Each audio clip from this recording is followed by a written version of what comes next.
want to start by saying that the topics I'm about to discuss are extremely sensitive and heavy. If you struggle with topics related to assault and SA allegations, I strongly recommend you turn your attention elsewhere. The rest of you, I ask to proceed only if you are able to listen to conflicting sides of an experience and are capable of walking away and making up your own conclusions. Recently, I took a break offline to gather my thoughts, seek support from professionals, and to work on healing before putting out this video statement together for you all. This is why I wanted to remain anonymous to begin with. Not being believed as an anonymous person feels a lot less personal than enduring a harassment campaign targeting me specifically. Over the last few weeks, I've been put in a pretty difficult position where I've continually felt like I didn't have a choice on coming forward to discuss my personal experiences anonymously. Essentially, when people realized that I was the anonymous person who had a sexual encounter with Saberpark, they were either going to spread misinformation from harmful websites and provide a platform for biased sources, or give me the opportunity to come forward on my own accord and describe my experiences myself.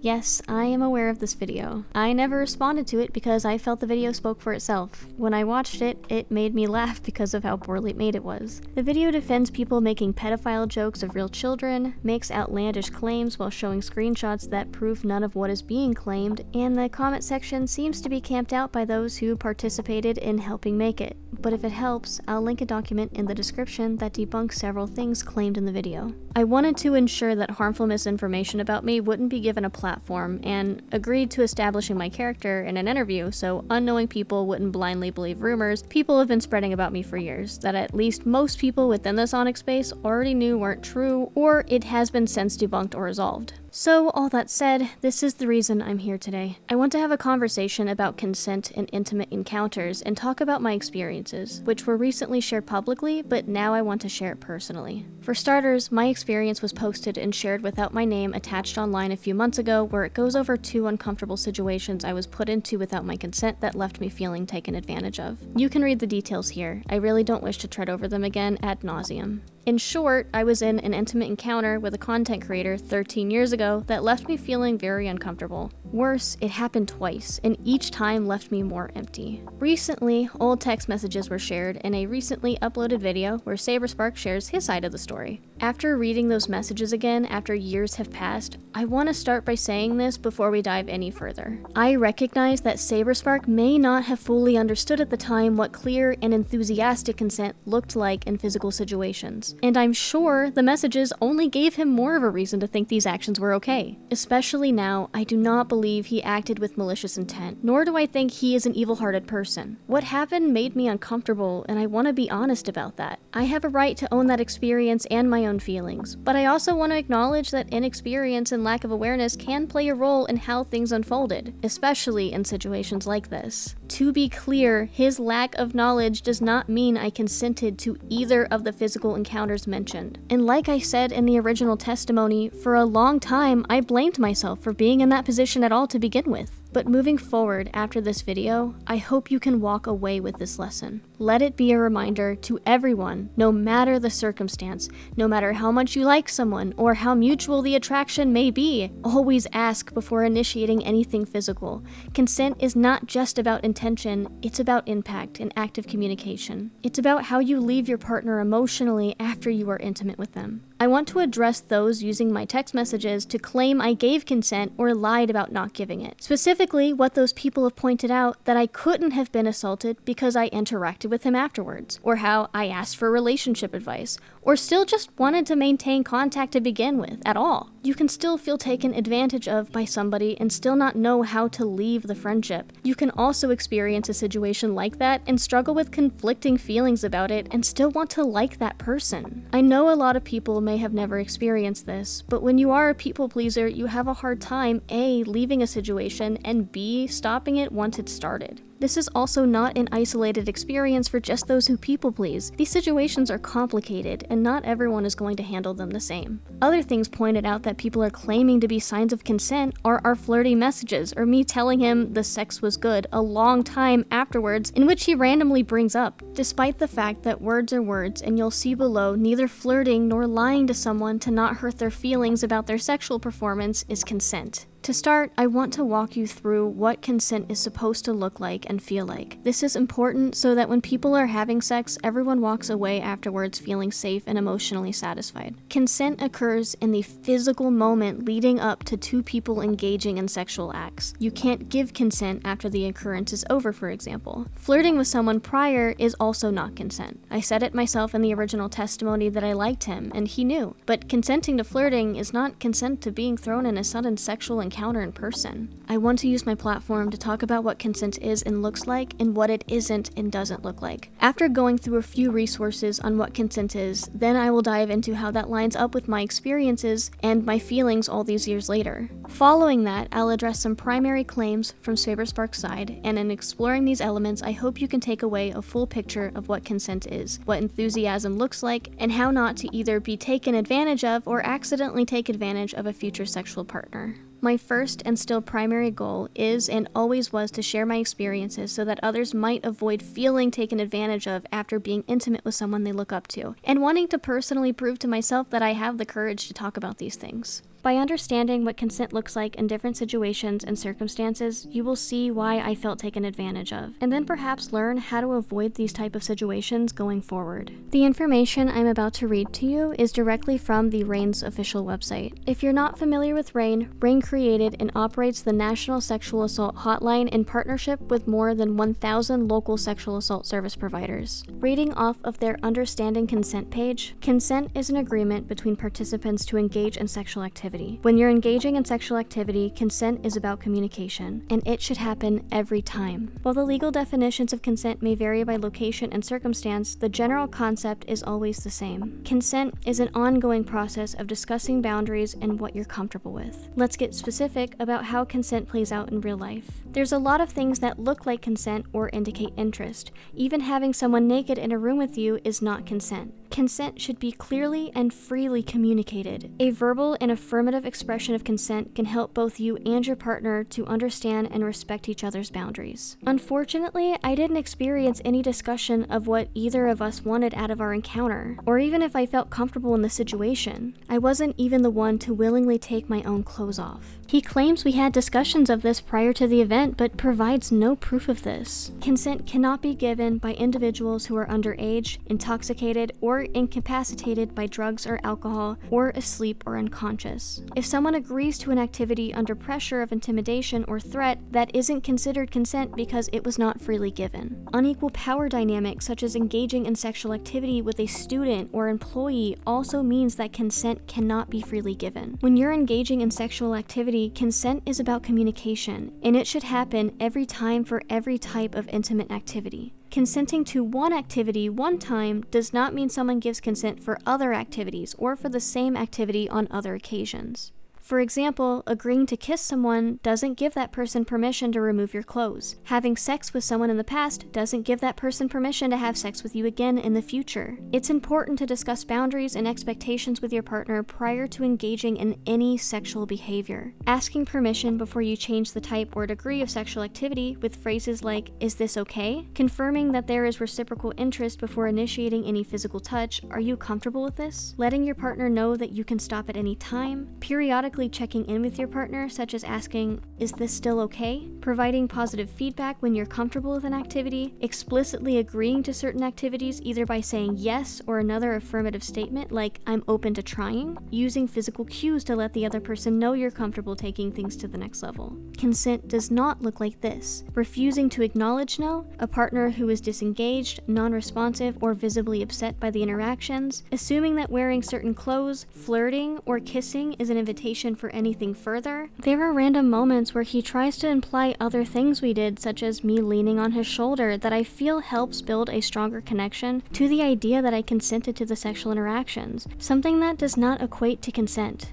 Someone being under the legal age of consent as defined by the state, someone being incapacitated because of drugs or alcohol, pressuring someone into sexual activity by using fear or intimidation, and assuming you have permission to engage in sexual acts because you've done it in the past.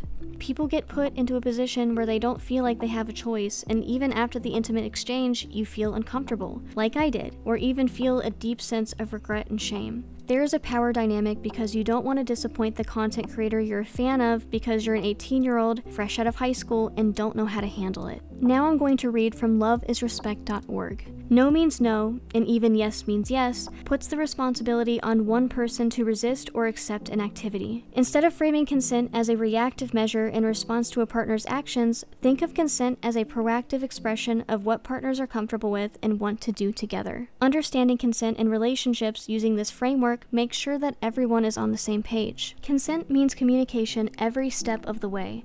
Don't just assume your partner is comfortable with actions. It requires a clear and enthusiastic yes, meaning if someone seems unsure, stays silent, doesn't respond, or says maybe, they aren't saying yes. During both physical occurrences, I hardly spoke. I was reacting primarily to his cues as he did almost all of the talking leading up to these encounters happening. When he slammed me against the wall and then pulled me back down the stairs and into the bathroom, I didn't say anything. If you're caught up in the heat of the moment, here are some ways to get a temperature check before going any further. Are you comfortable? Is this okay? Do you want to slow down? Do you want to go any further? What consent does not look like. Behavior like dressing a certain way, flirting, or accepting a ride, gift, or drink is not a form of consent.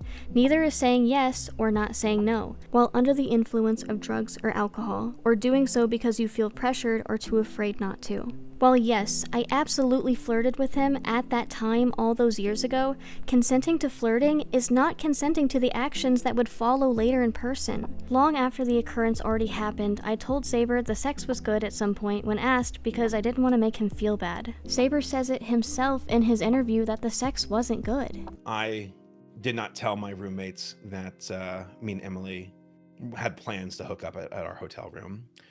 And it was during the convention when most folks were on the con floor where Emily and I both, holding hands, took off to my room, and we sat down. I was shooting the breeze with her, talking about YouTube videos and projects and her own podcast and everything. And then it went, just mutually, just filling the vibes of the room to kissing, and then moved to the bed. And that's where we, had intercourse. Though I was not good at it. I was extremely nervous. There was so many things, and it wasn't that she made me nervous. It wasn't her. It was the idea of someone walking into the room, because I was like, I didn't tell anybody.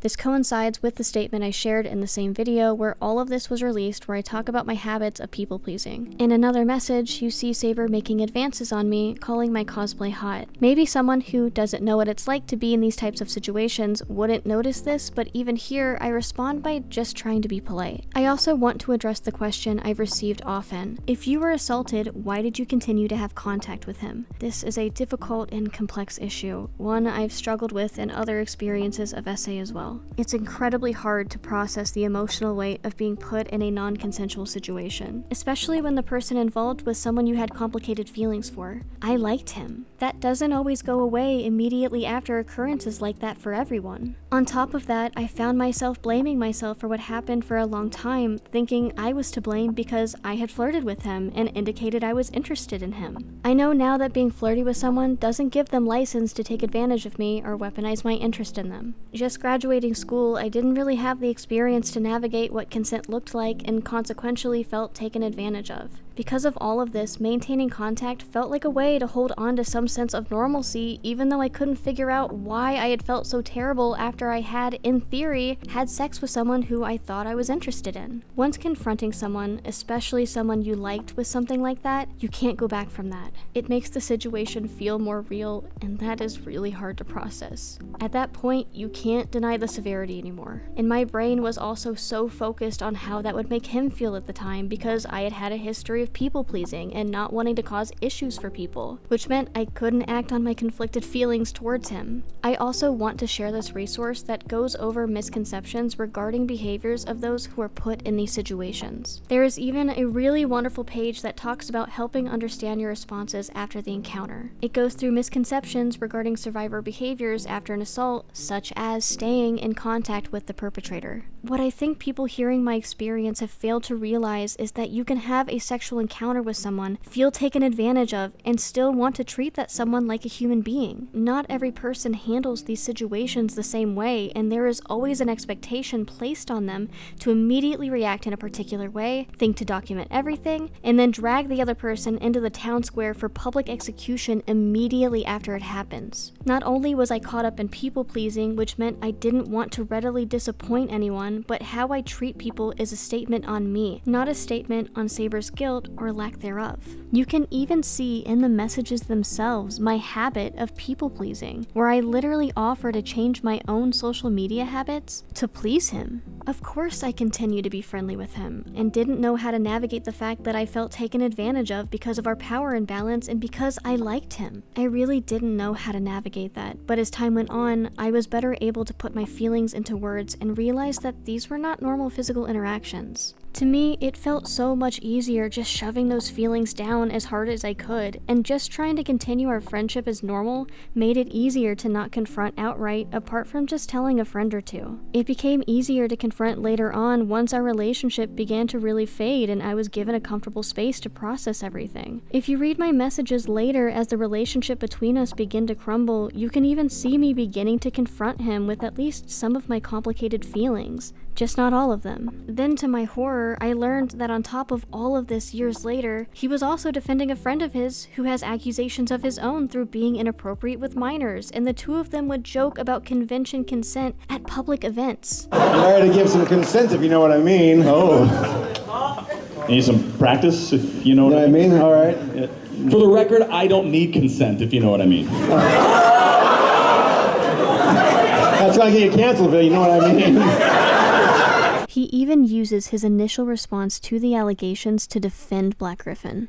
They seem to see themselves as judge, jury, and executioner, and launch vicious harassment campaigns against multiple online creators, such as Billy Bustup, Prince Whateverer, and Black Griffin. However, this isn't my own story to dive into, but I do hope after this, people can redirect their attention back there, because to this day, he has still not responded to Destiny, and it has been months. Now, with all of this said and done, I do also want to talk about and point out issues I have with how this situation has been handled and other aspects of this situation that I feel need to be talked about. I say that I pulled away from Saber, along with getting the time wrong during an investigation, and this is being seen as proof enough of a discrepancy that renders my entire experience fake somehow. Meanwhile, Saber gets the timeline wrong in his interview where he talks about ghosting me for months, despite having the text messages in front of him. This is something that was called out by the interviewer, but shows that he too has inconsistencies in his own timeline. So if this was, I mean, you say you pulled away from her for the next few months, but I mean, because I've seen your DMs with her. Yep. So if you pulled away from her, I mean, it wouldn't be for months, Saber. Not months. I would say. I mean, I'd say November. No, I'm sorry. You're right. I'm getting my the increments wrong. But it was. I would say for the rest of November, and we'd still text, but I was a lot more reclusive for replying. A lot. Not nearly as enthusiastically communicative. I would say. I was pulling back a bit, and also it was Christmas time too. We were getting close into the year, and also me working on my documentary with Paleo, and I was focusing on that.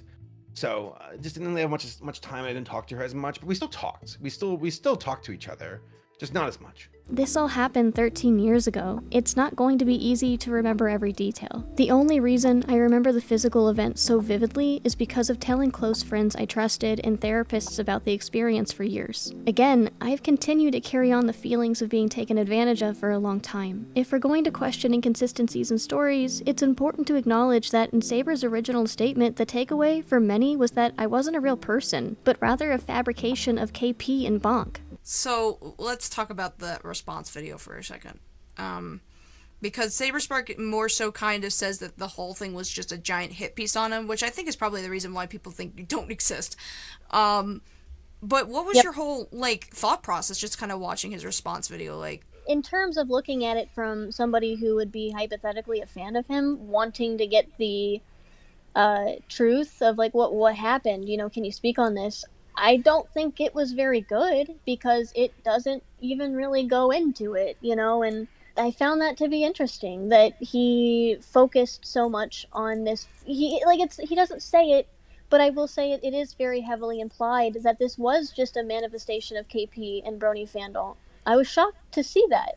This implication contributed to Bonk being severely harassed online to the point where it impacted his mental health, which people cheered on, including people Saber himself platformed in his own response. Saber also engaged with tweets suggesting I wasn't real, reinforcing that narrative. Before Saber released his response, posts and documents identifying me as the victim were being removed from his subreddit, and one of his friends had already indicated they knew exactly who I was prior to any public acknowledgement. I also want to point out that he would react and unreact to DMs that he had with Sophie Shrugs, someone uninvolved in the situation, but someone who still supports me and has supported other women who have come forward about other people during these last few weeks to purposely notify her and push their year-old DMs to the top of their messages. Good friends of Saber would email me multiple times claiming he had Skype logs that apparently were kept, while the release messages weren't from Skype and were instead text messages. Still, someone who was very aware of the fact that he had logs. His friends would also wish horrible things to happen to me. Another burner would pretend to be worried about me before my fanbase even found out about this. It was sent around the same period of time the other emails came flooding in. I had to block these emails from coming in because otherwise they wouldn't have stopped. I even removed my email from my Twitter description temporarily, but because this was likely the same friend of Saber's, I still received emails because they already knew my email from sending the previous ones. One person in particular, who was either directly on the investigation team or one of Saber's good friends, would also email me on a burner account attempting to bait me to share personal information and to speak ill of specific people so that they could have the green light to have that particular person speak ill about me for YouTube content. This is something I would later find out was their motive after I spoke to someone directly on the investigation team. They would threaten and lie to me to try scaring me into talking. This same burner email has a Twitter account dedicated to primarily defending Black Griffin and Saberspark, and even used it to harass me further,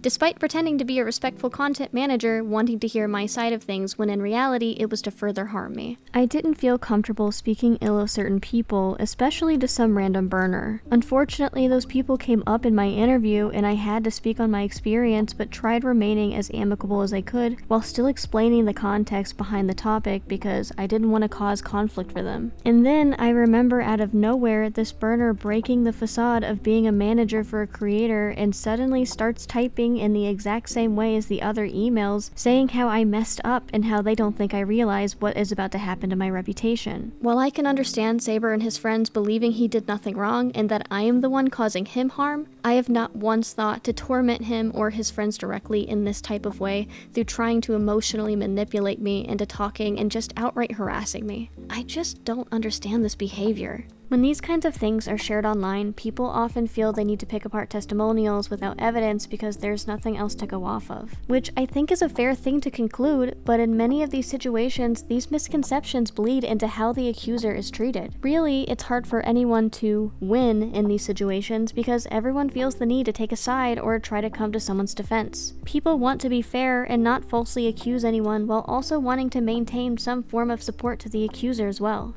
Which is why I think sharing your experience to anyone who isn't your friends, family, a therapist, support group, or a professional who is trained in handling these situations will almost always end badly unless you have evidence. Otherwise, you will experience so much stress trying to defend your personal experiences. This is exactly why I initially wanted my involvement with Saber to remain anonymously, especially since people who have a pattern of behaving in a certain way don't tend to change that pattern much. And I felt that if there were more people who have had this experience, then I wanted them to know that they weren't alone. I felt taken advantage of and carried these feelings for a long time. I also feared that there may be more people that could have been put into the same position, or would be put into that same position and feeling the same way I did in silence. Knowing that, I had to step forward in some way and tell someone, even if I didn't initially want it to be known to the public that these were my personal memories. Ultimately, I don't have much evidence. This was never expressed to mobilize people against Saber. In fact, people who cheered on his downfall left my stomach in knots. People were happy that I was put into the situation because it gave people the green light to go after him. It was intended to help people who, like I have, found themselves in a situation they're not equipped to navigate, and who hold regrets all these years later, and to also prove to myself that I can speak up about my experiences. I did try to obtain evidence such as the footage in the elevator when he pushed me against the wall, something that he lied about in his interview.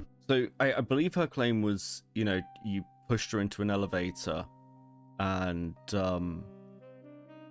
were quite aggressive with her, and hurt her. So none of that really occurred, or because I never was aggressive, and I never hurt her. I don't recall the elevator. I don't know why we would go up to go back down. Like, I do know the bathroom was at the bottom floor, but no, I was never aggressive or pushing her or shoving her. I unfortunately can't prove he's lying, but I remember the elevator incident vividly. I also don't have the financial resources to spend on recovering old text messages the way that Saber does. In fact, all I could find were messages with friends throughout the last 7 or so years where the situation is referenced, as well as a personal note I wrote in 2023 when I was in a rough emotional state. Just evidence that I continue to cope with the emotional state he left me with. Just like before, Saber had more power in this situation than I do. That hasn't changed. So I know there are many people who still aren't going to be convinced with my experience alone. And that's okay. This video isn't for them. Not many people think to document these situations in the moment because their priority is getting through the situation, and not thinking to grab the evidence. When you feel taken advantage of and don't have the tools or words to navigate the situation, all you can do is carry forward. I want to make sure though that this is clear. I did not see the messages outright until the video came out. They were not shown to me, they were described to me. Some people have questioned my memory, as to them it seems selective. Well, she can remember this thing, but not this other thing?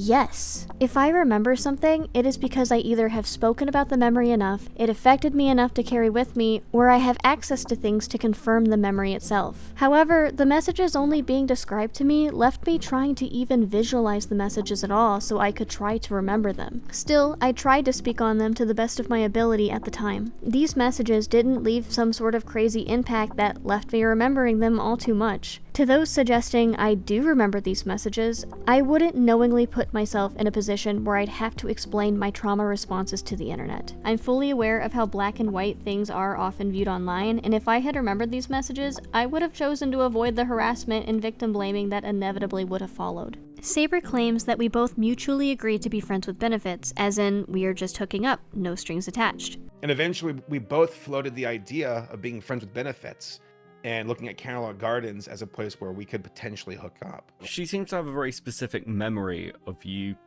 saying friends afterwards. I did say that because, again, the running joke that we had leading up to that was friends with benefits. So we'd say friends.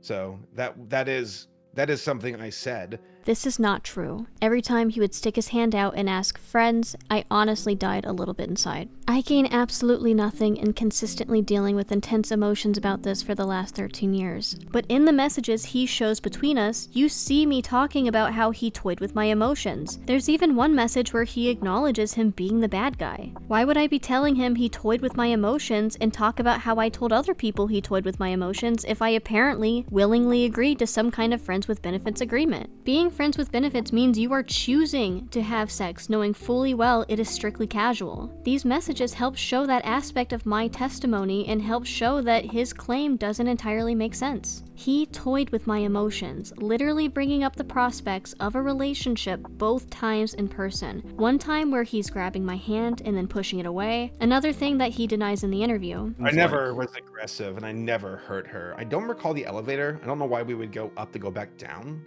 Like, I do know the bathroom was at the bottom floor, but no, I was never aggressive or pushing her or shoving her. So I believe, again, this is her claim. We met in a public space, but no one was around, and we talked for a while. He kept bringing up prospects of a starting relationship, but how it felt wrong. He grabbed my hand, saying how it felt so right, only to push my hand away, saying, but so wrong.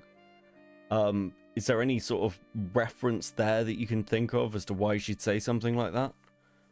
I don't recall. I don't remember us even talking about being in a relationship. And then when I think we are just going to go up to the lobby to hang out in a more public setting because I felt it was to avoid temptation, the moment the elevator shut, he slammed me against the elevator wall and initiated the second time. I couldn't tell you why he decided to go up to go down. For years, I have figured it was to go to a more public space. I was just following his cues without really communicating with him. He would go into how I would spiral and get angry with him, as if he fell victim to me because I was struggling with how he had mistreated me, and I was so conflicted about my emotions with him and felt I had gone through so much. I admit I have definitely grown to be a much better communicator in the last several years, but you can even see my complicated feelings bleeding through these messages. Another thing pointed out to me was that I talk about how this was a guy I hardly knew who took advantage of me in the testimony. These messages were used to suggest we actually knew each other really well. Let me be clear that I say this as a woman in her early 30s looking back on a situation from when she was 18 retrospectively. I even have to convince myself I wasn't obsessed with him while going through all of this because you can clearly see that I was a fan of him, confused about everything he put me through. I really didn't know him all that well despite trying to maintain a sense of closeness with him.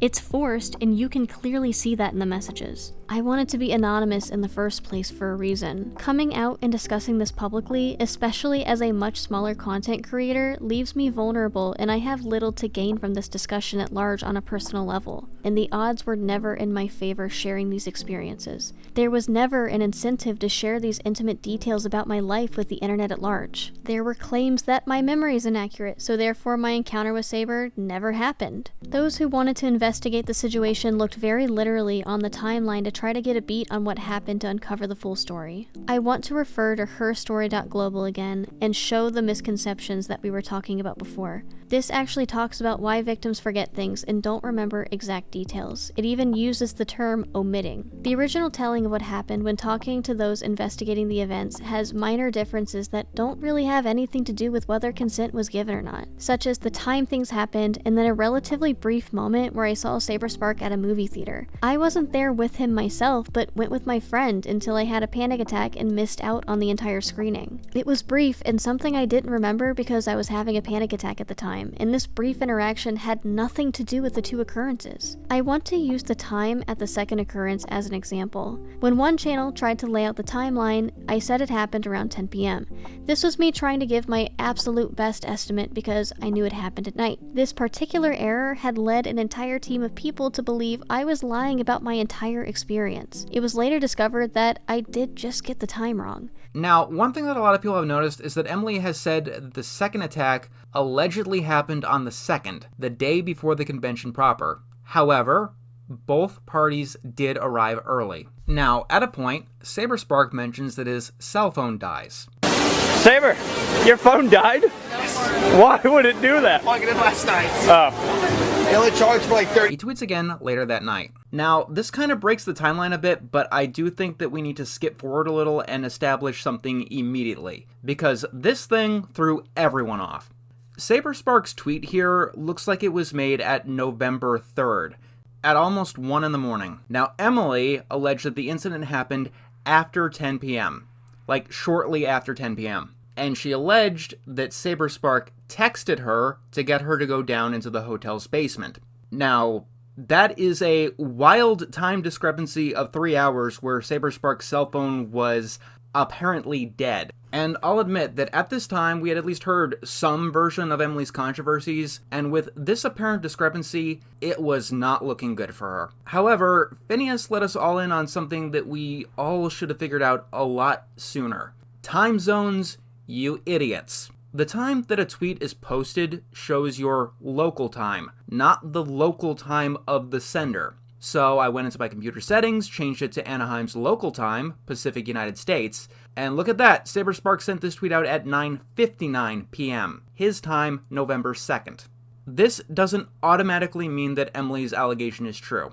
The only thing that it means is that there is no obvious contradiction when Emily says that Saberspark texted her, because at 10 p.m., his phone was charged, and he was tweeting. These details would wind up not mattering when Saber himself confirms both occurrences happening from his side too. In messages, it is shown that Saberspark unfollowed me, which have caused many to believe that this is now a confirmed timeline discrepancy and lie from me because the original testimony says I pulled away from him. But the time I pulled away from him was after those messages. After that conversation, it ended positively, and we would see each other at conventions, and we were amicable, even waving to each other and being really friendly. It wasn't until later that I made the choice to pull away completely. We were slowly growing a comfortable distance from each other, making that choice easier on me to actively delete his number out of my phone and choosing to avoid him at further events. I believe two people can choose to pull away from the other, but I never meant to imply that I cut the relationship off myself. Maybe I should have though, but I just didn't have the tools or ability to do that at the time. Just like I wasn't able to express or act upon the fact that I felt so taken advantage of by someone I looked up to. That being said, at that particular point, that is when I pulled away, emotionally, finally. That is what I was trying to say when I said that I pulled away from him. I also want to address remarks made by a few others who are suggesting I'm using my health and trauma as a shield against criticism. I want to clarify that I don't use my health challenges or past trauma as a shield against criticism. Instead, I only share my health or experiences so that people may better understand my challenges. And before I say anything further, I want to reiterate that I am open to valid criticism, but people being upset with me talking about an experience and not being able to offer enough proof are not offering me valid criticism. You can choose to still support whoever you want and go about your day. Living with PTSD, health problems, and hypochondria means these experiences are constantly present in my thoughts and affect how I navigate the world, including online spaces. They are almost always at the forefront of my mind. Acknowledging them and talking about them isn't deflection. It's part of being honest about what I'm living with. My intent is never to avoid accountability, but to be understood in the full context of who I am and the experiences that I am choosing to share.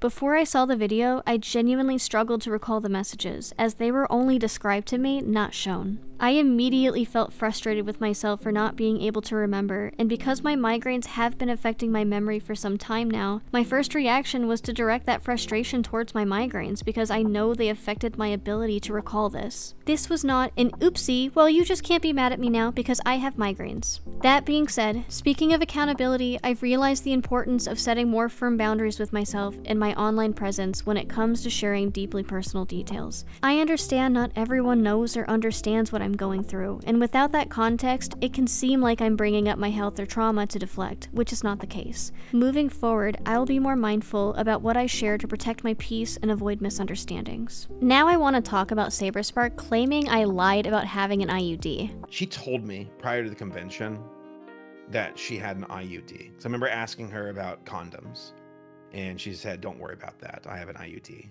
And that she got it after she had her kid. And I took her word for it.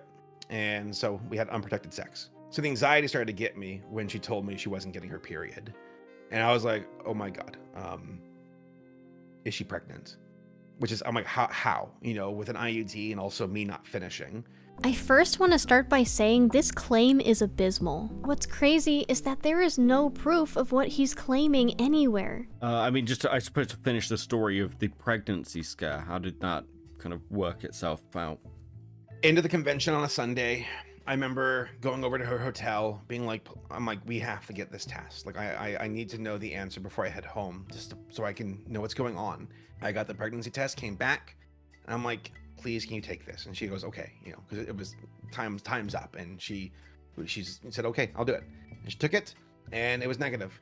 And I remember afterwards, I was like almost dumbstruck with relief. At that point, I started forming this opinion in my head where I'm like, did she just baby scare me to keep me in her life?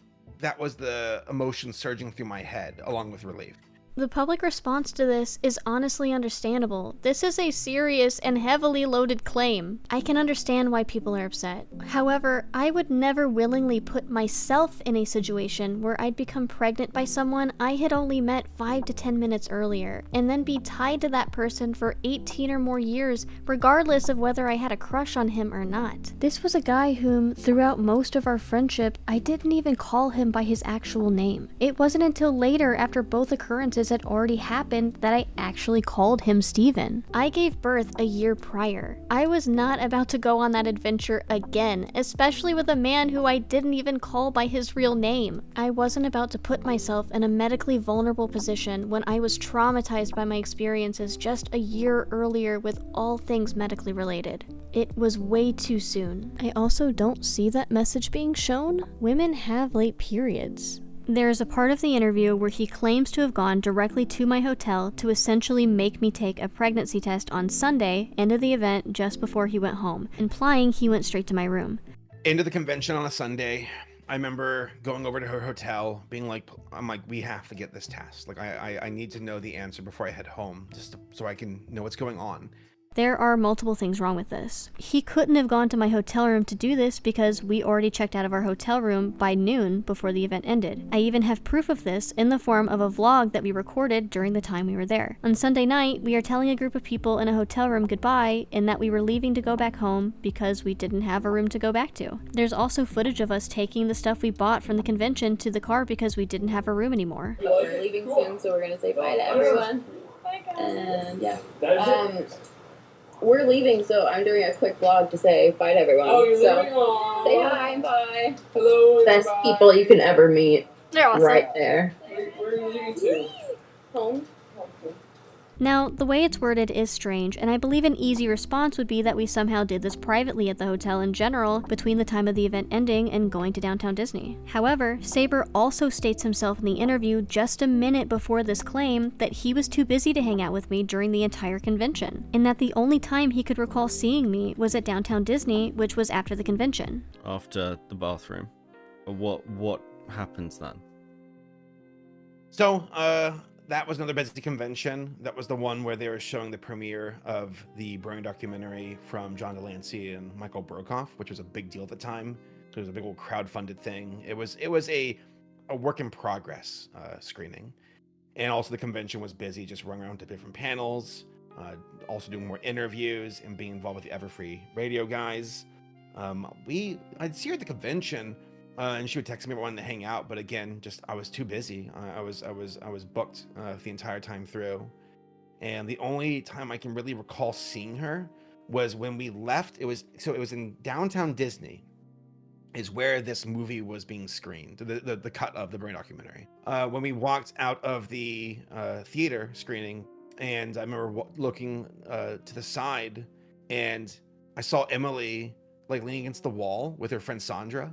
And he's right. Apart from the screening, the only other time I saw him was when we both just so happened to be in the lobby where we don't even acknowledge each other. Instead, we are just talking to other people in the area. This was Saturday night, and I wasn't there long. It's a shame you didn't start asking about, what is it, Super Pinky or something? Yeah, we sleep time. Find the cure. Yes! Super Pinky Adventures. Saberspark. I like how you find, you're like...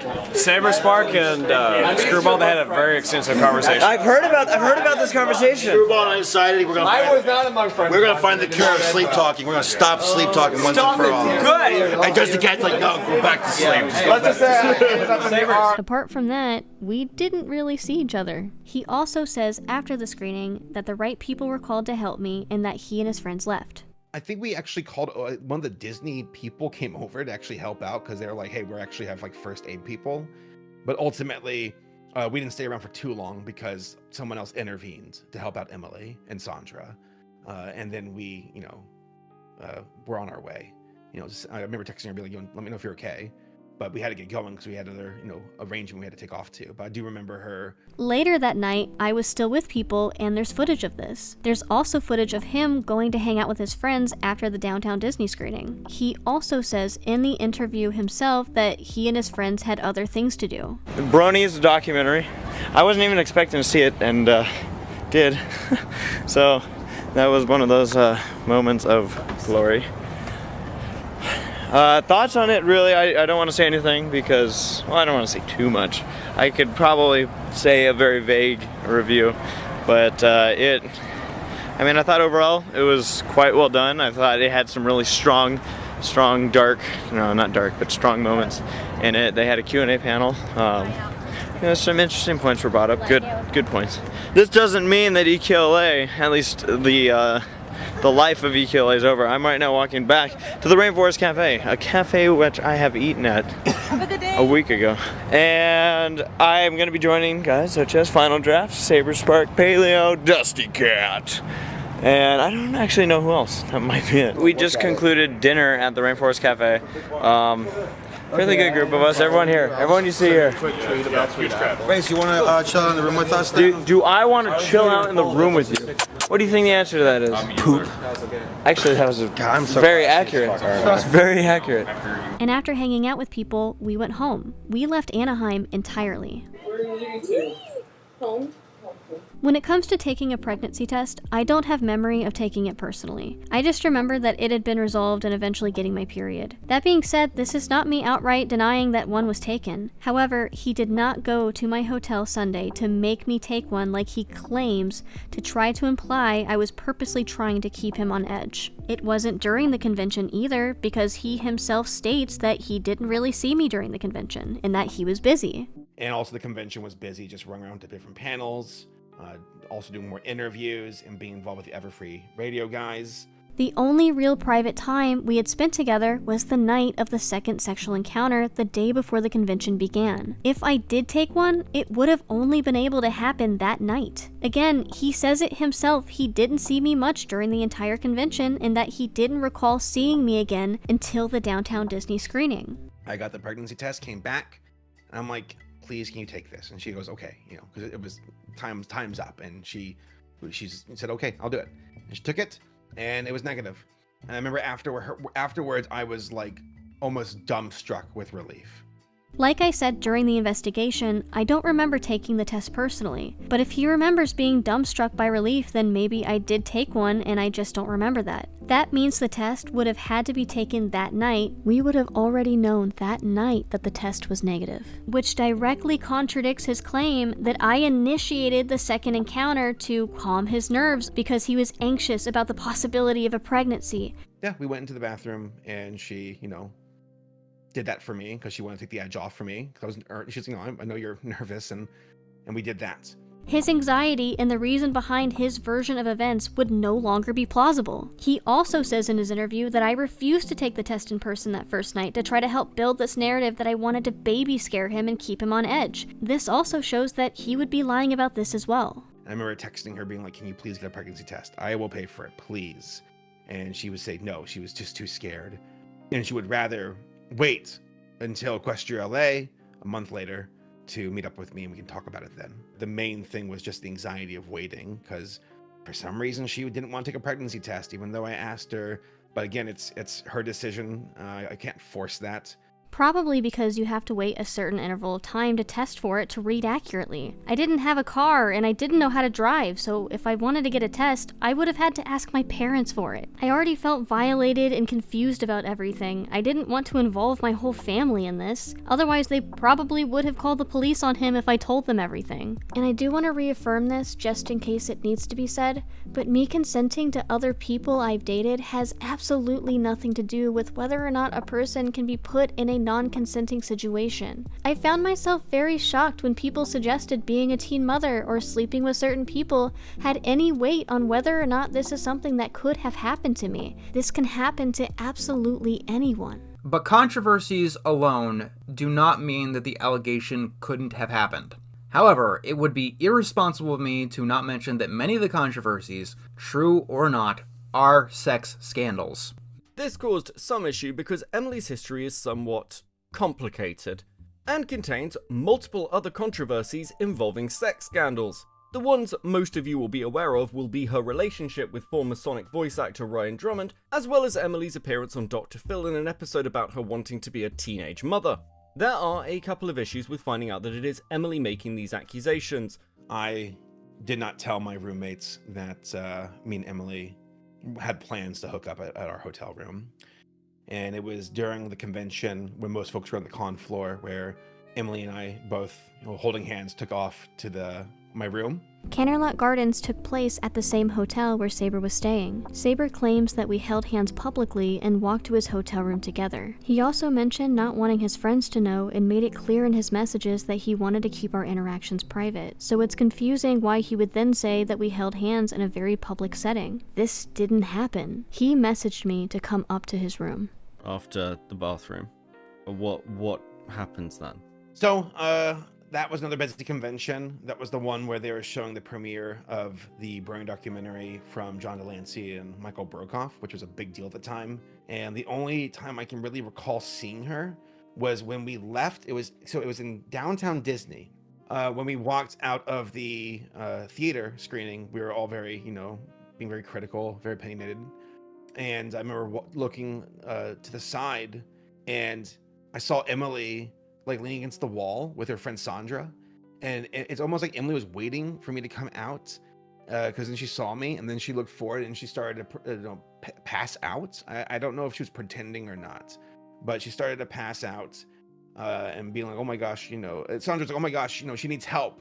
I'm a lifeguard, so I know some first aid, and I walked up over to her along with Palin and Jeffrey, Racy Race Best, and we're just saying, let's get you some water. You okay? And Sandra's like, I need you all to stay here with her. She can't be alone. And ultimately, I can't recall. I think we actually called one of the Disney people came over to actually help out, because they were like, hey, we actually have like first aid people.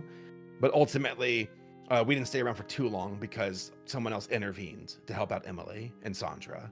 And then we, we're on our way. I think if you want to walk away from this still unsure about where you stand, that is okay. But Saber using a moment to try to paint my intentions in a public interview to describe a horrible panic attack that ruined my ability to even watch the screening at all, as if I went out of my way to pretend I fainted specifically to target him for sympathy, is a terrible thing to do. I genuinely suffer panic attacks and struggle with hyperventilating during these attacks. I missed out on the entire experience because of it. All of that for sympathy? Did I just sit out there playing the part to everyone around me for however long the screening was because his sympathy was that worth ruining my plans for the evening? I didn't even know he was there until I saw him afterwards. He even points out how my attack got worse after I saw him. That alone should say enough about how I felt during that time. I do remember her, it's almost like she looked fine,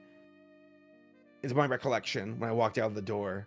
And then when she saw me, she started acting like she had a heat stroke or something. And again, I don't want to say acting, I don't know, but I remember her looking and then seeing me and then falling to the ground. Not falling to the ground, but leaning against the wall and sliding down until her bottom hit the ground. One of the voice actors from the show walked past me and came to check on me because I was against the wall, extremely upset because I couldn't be in the theater with everyone else. I feel moments like this make it extremely hard for me to not want to defend my experiences by feeling I need to prove my mental health issues, but if I do that, then I'm using my health as a shield. It isn't an easy thing to navigate through. I shouldn't even have to prove that I actually have these health issues, but the topic of it only grew, and I felt I needed to prove my experiences even more the more people online tried pushing the idea of me faking my illnesses. One person even sent the police to my personal home using my health topics to weaponize them against me because she believes I am faking them. I had to move apartments because it happened multiple times. Who's Sarah?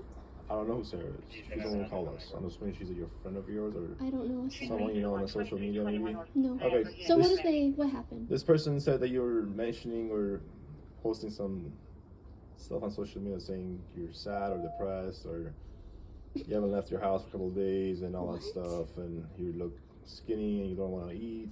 Again, I'm not sure where it's coming from. I see. So they were concerned, that's why they called us. I understand.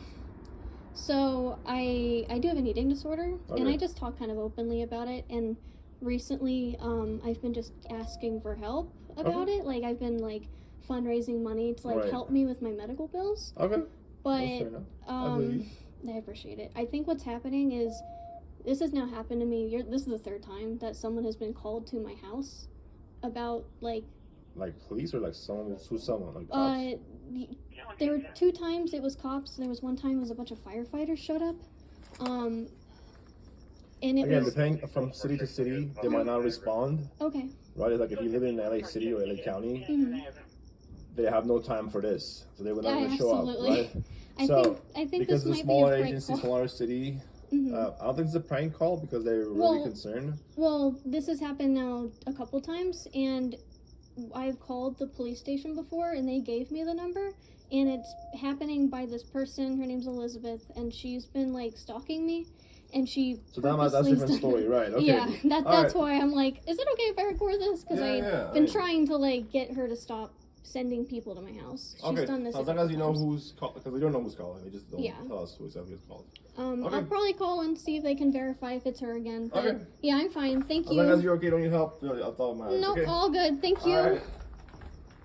Why are we assuming and irresponsibly accusing people of this? As stated before, I plan to be more mindful about how much information I share about my struggles. But no one should even feel as though they need to share their medical information in order to defend themselves against harassment and irresponsible misinformation. And Saber doing this only helps fan the flames more to people who feel justified in trying to desperately debunk something as serious as a person's well-being. I do also want to point out that while I have given Saber the benefit of the doubt here, I do find him lying about multiple details such as holding hands to his hotel room, the IUD, the friends with benefits inside joke, me initiating the second time and claiming the elevator part to be completely untrue, to be extremely sketchy. I do feel if he truly believed he was fully innocent in this, he wouldn't feel the need to lie about multiple details. I can't prove some of these lies to be untrue, unfortunately, but hopefully shining a light on at least a few of them helps see a clearer picture.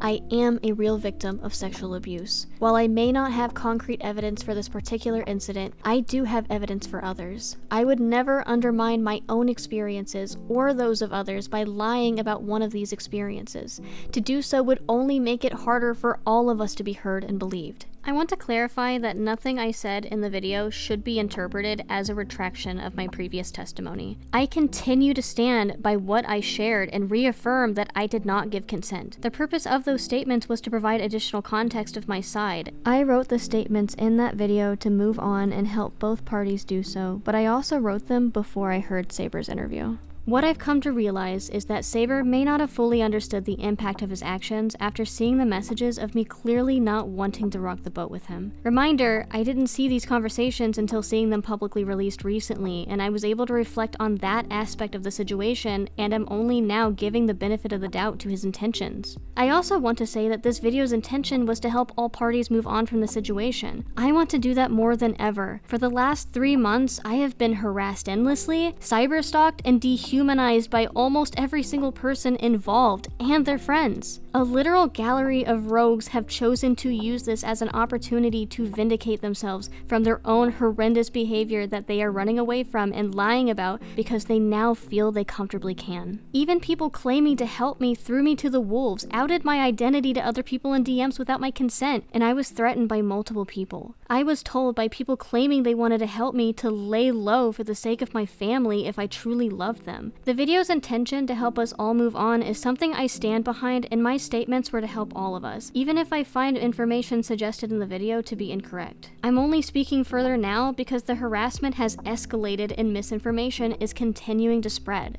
Thank you to those who are patient with me to hear what I had to say. Ultimately, this is my life and my personal memories, and I have needed time to work through how difficult this entire thing has been. And to those who tried endlessly harassing me into responding immediately about such a difficult situation, no one should have to stay online and force themselves to take harassment and respond on a personal level. Me making the choice to take care of myself and disconnecting is not an implication of guilt. Talking about these things have not been easy. I encourage people not to turn to YouTubers as a source when revealing or uncovering stories like mine. Do not give your personal experiences to content creators in general. This is the first time that I'm actually fully speaking about this with my full chest. If you don't have control of the story, then somebody else will. While many creators mean well and want to discuss serious topics, it's important to remember that they're not trained professionals. They're everyday people making content. This isn't criticism of any specific channel that has covered my situation. I truly believe most are acting with good intentions. That said, I hope my experience can serve as a learning tool for others who feel they've gone through something similar. Awareness and education are vital, but so is handling these topics with care, accuracy, and sensitivity they deserve for all involved parties. Least of all, the nuance required to navigate them. Your experience should never be utilized as entertainment for views or money. At the same time, I want to take accountability for my part in this. By sharing personal details with others, especially anonymously, I unintentionally open the door to speculation and misinterpretation. Moving forward, I plan to be more mindful of the boundaries I set online and with other people I meet online, and especially as related to my personal life. I understand now more than ever the importance of protecting that and my right to a private life. This has been a painful and confusing experience for me, and I know it's complicated. I stand by my feelings and my experiences of what I went through. But I also want to acknowledge that Saberpark may not have fully understood the impact of his actions at the time. I don't think it would be easy to know given my unwillingness to communicate my discomfort and trying to maintain a sense of normality. I want to open a space for honest conversation about enthusiastic consent and respect. Even though I never wish to come forward, I hope talking about everything now can help provide clarity and understanding. Before I end this video, I want to say that I'm also aware that some people are taking advantage of the situation, using this to spread misinformation or fault and accuse me of random and frivolous things. Let me be clear, I'm not giving attention to false or self-serving narratives. This isn't about you, and I'm not going to give life to anyone trying to take a situation I was put into about their own vendettas, most of which are predominantly male ex-people from my life mad I didn't talk to them more than I was comfortable, give them more of my attention than I was willing, or I outright rejected them romantically. Others, I don't even know who they are, claiming to have known me. I'm not going to convince anyone of something that they don't wish to believe, and that's okay. My story isn't a claim, it's a memory. I don't need to be believed to know what happened. Before I end this conversation, I want to link below some helpful resources for those who may need them. During my time away, I actually wound up using some of these resources myself, and they were extremely helpful. Following this video, I'm going to be taking a break from Twitter for a bit. I realized during my break that I felt much happier and more connected without constant online engagement. I want to thank those who have reached out to me recently to check on me and support me in private spaces. I will not be speaking more on the situation and will be returning back to normal content. I'll be continuing my content on Blue Sky and YouTube for the time being, so I look forward to seeing you all in those spaces. Thank you.